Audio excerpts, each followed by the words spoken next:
YouTube. This is Grace here, and I'm about to go ahead and do the video for y'all. So many people have been asking me and wondering how I potty trained my 6-month-old. And first, I'm just gonna go over the basics, I guess, and then I'll cover what I did in order to get started, and and did what worked for me. First off, I just want to say, you don't have to be exact, you don't have to be perfect, and it's not going to be that way. So don't stress, and don't worry about, oh, it's never going to happen. If it gets too much for you, just take a break.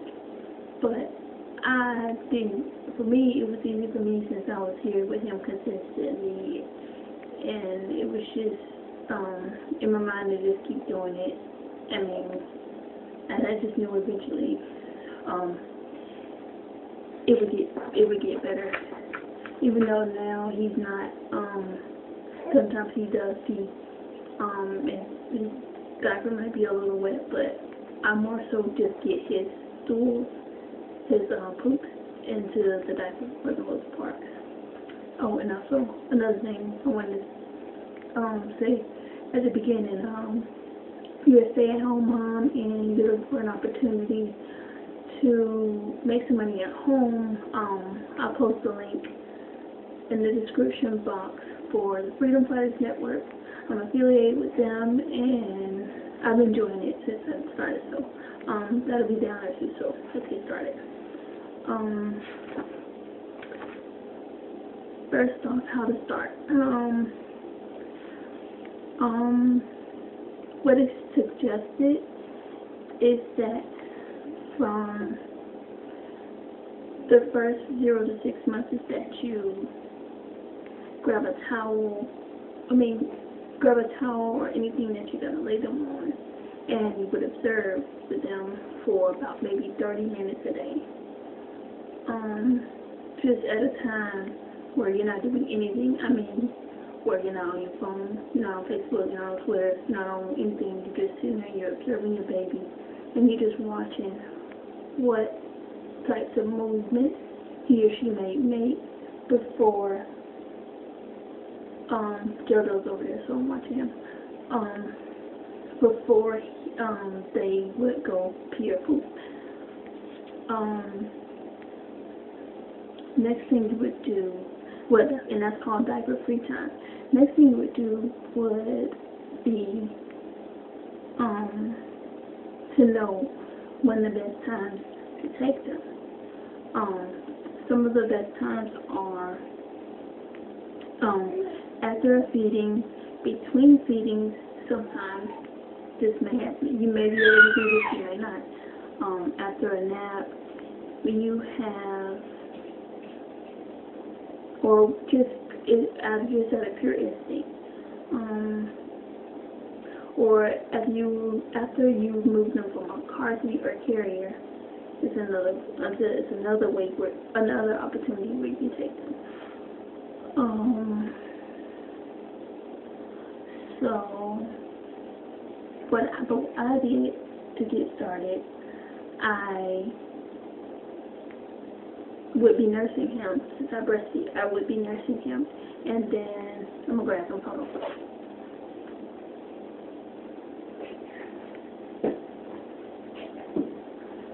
So he's gotten big since then, but I would be nursing him like so, and then he would stop nursing, and he would come off.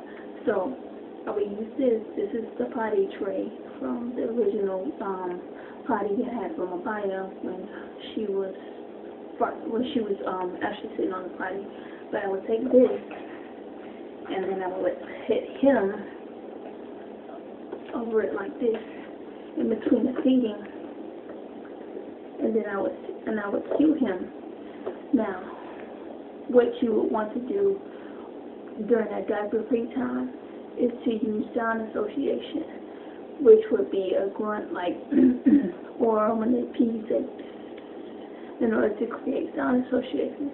So each and every time that your baby is where you want he or she to go, they'll know to go when you give them those signals, when you give the cue for them to go.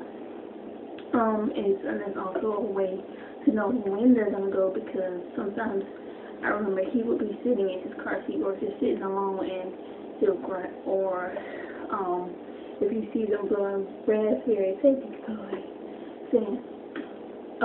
blowing raspberries, blowing little bubbles, that can mean that they're about to go pee, or they're just telling you that they're trying to imitate what you do when you actually go and take it. So that's another way. So I would put him on between the feeding, like when he was like during the first month. Now he was circumcised, so I had to wait a week in order for him to actually start, me to actually start putting him on this. So what I would do is I would be nursing him, and then I would cue him while I knew he was going, because I knew the face he made when he pooped. So I would, and you can actually hear your baby when they're pooping in a diaper. So I would grunt, and I would also do the noise in order for him to get associated with it. So after he healed, that's when I started putting him on this potty tray. And sometimes even at random, if I'm in the kitchen and doing something and I kind of feel like he's gonna go, during those first couple of months, either my husband would hear and I would ask him to go and put him over the sink, because that's another way you can take them. Another position is you will hold them like this over the sink and use the cue, and they will go. There is,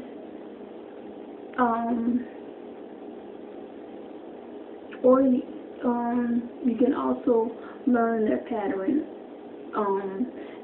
He, just like Abaya did when she was his age, he goes almost instantly after he would eat when he was strictly breastfeeding. Now that he is eating his dry food, I would take him when I knew he would go, which was like after a nap. So after he get up from his nap, I would take him. I would go ahead and put him on the toilet, and he might sit there for a while, but eventually he'll go poop. I don't take him off too early, because I don't want him to go in his diaper, because me knowing that he's gonna go at that time, it's just enough for me to know that, just to leave him there until he reaches home, because he'll reach out when he's done, and he'll go whine a little bit, and so I'll sign and I'll ask him if he's all done. That's another thing you want to do. You also want to associate using signing in order to help them, let you communicate with them as they grow. So that's why I started with him. Now he likes the fact that I do this. When he asks me if he's all done, he'll smile and start reaching for me, and then that's when I'll get him. So we made association with that as well.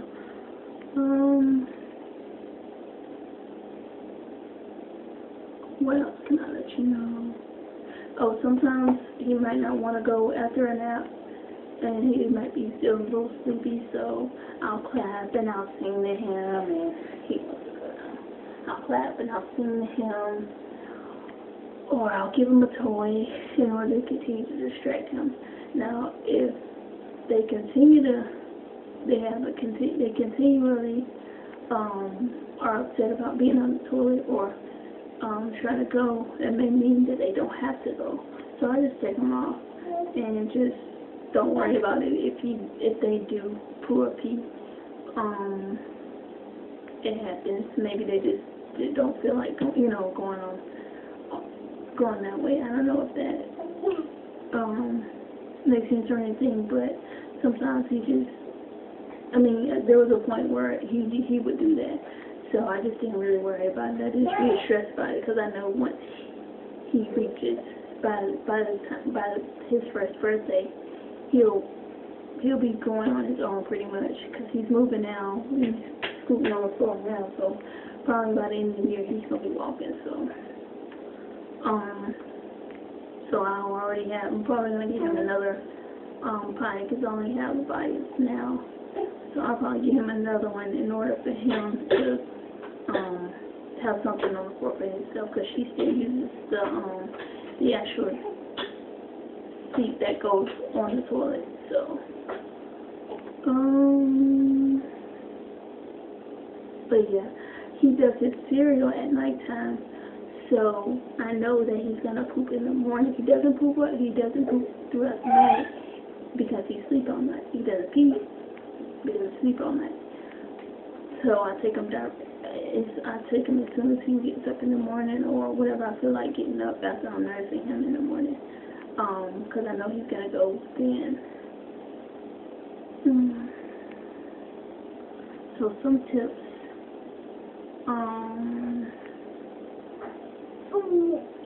If that one catch a day or a week or so is better than you not doing it at all.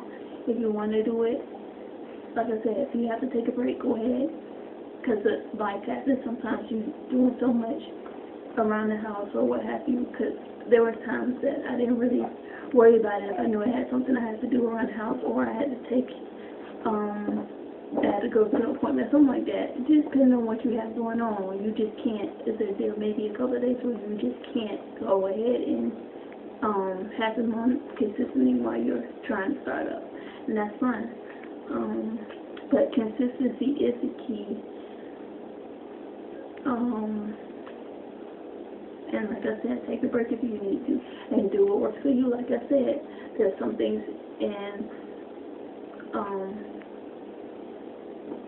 in the book, which is called EC Simplified, and it's all digital, and it's by Angela Olsen. This is nothing that's new. People have been doing this for a while. They've been doing it before we, it's just that it's not as viral because we train our children to soil themselves. They are born with the instinct not to, and we teach them that by not giving them another option. There is the other option with it, which is elimination communication. So if you don't want to go through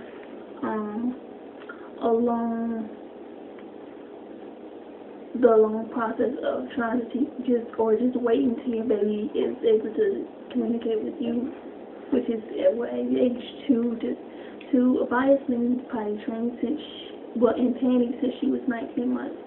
Started with her at 15 months. I'm going to do a video on that as well, in order to give you information on how to use EC earlier than 2 years.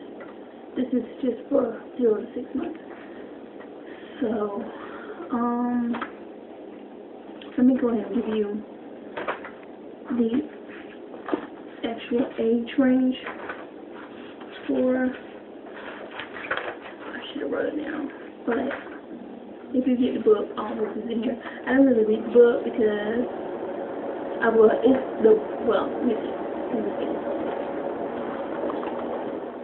I don't say I didn't read the book.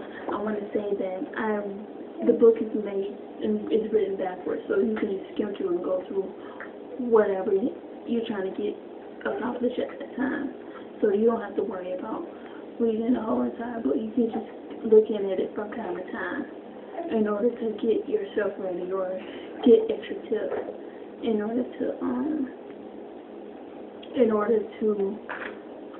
continue. So if any of you have any questions, if there's anything that I feel like I left out, you feel like I left out, or something you just really want to know, post a comment below and let me know. I wonder if I know his age group. I'll put him in the description box. But that's all I have for now. So yeah, this is ET for baby 0 to 6 months. Talk to y'all later. Have a beautiful day. Bye.